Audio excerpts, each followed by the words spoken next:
গত বছরের দশম শ্রেণীর সমাজবিজ্ঞানের কিছু এমসিকিউর প্রশ্ন উত্তর একজন স্টুডেন্ট আমাকে পাঠিয়েছিল। তো সেই প্রশ্নগুলোর উত্তর আমি এখানে তোমাদেরকে বলে দিচ্ছি। প্রথম কোয়েশনটি ছিল, who was the first chief commissioner of Assam?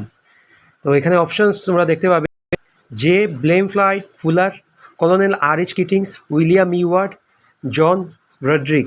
So correct answer হবে কলোনেল আর এইচ কিটিংস। তারপরের প্রশ্নটি কোয়েশ্চন নাম্বার এম দেখবে, the first peasant uprising organized against the British, অর্থাৎ প্রথম কৃষক বিদ্রোহ যেটি ব্রিটিশের বিরুদ্ধে হয়েছিল।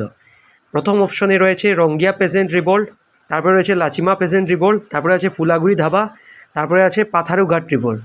কারেক্ট আনসার হবে ফুলাগুড়ি ধাবা। তারপরের প্রশ্নটি দেখো, which article declares India as a union of states? সংবিধানের কোন অনুচ্ছেদ ভারতবর্ষকে রাষ্ট্রের সঙ্গ বলে অভিহিত করা হয়েছে?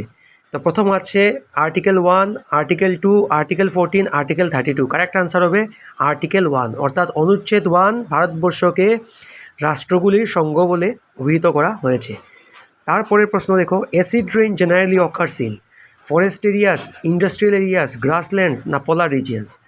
এখন অ্যাসিড রেইনটা কি? যেখানে তোমাদের বায়ু প্রদূষণ যেটাকে আমরা বলে থাকি সম্ভবত, ইন্ডাস্ট্রিয়াল এরিয়াসে কি হয়, ইন্ডাস্ট্রিজ বিভিন্ন ধরনের বস্তু উৎপাদন করে থাকে। তো সেই বস্তুগুলি উৎপাদন করার সময় তাদের জ্বালানি হিসাবে অনেক কিছু ব্যবহার করতে হয়। সেগুলো কি হয়, সেখান থেকে সেই জ্বালানি থেকে নির্গত হওয়া গ্যাসগুলো বায়ুর সঙ্গে মিশে বায়ুকে প্রদূষণ করে এবং তার ফলে অ্যাসিড বৃষ্টি বা অ্যাসিড রেইনের সৃষ্টি হয়।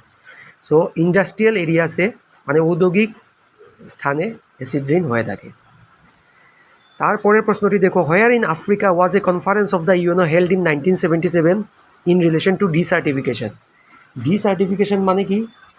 যেখানে তোমার একটি ধরে নাও ফরেস্ট এরিয়া আছে এবং সেইখানে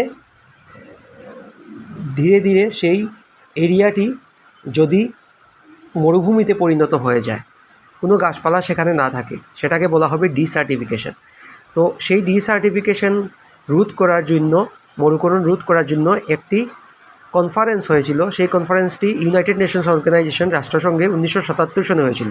তো আফ্রিকার নাইরোবিতে হয়েছিল সেটি। Next, what is the proportion of carbon dioxide in the atmosphere?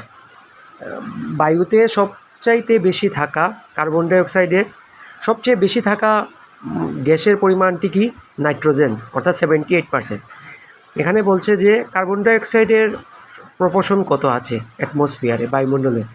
0.35, 0.035, 0.005, তারপরে আছে 0.53%। তো কারেক্ট আনসার হবে 0.035।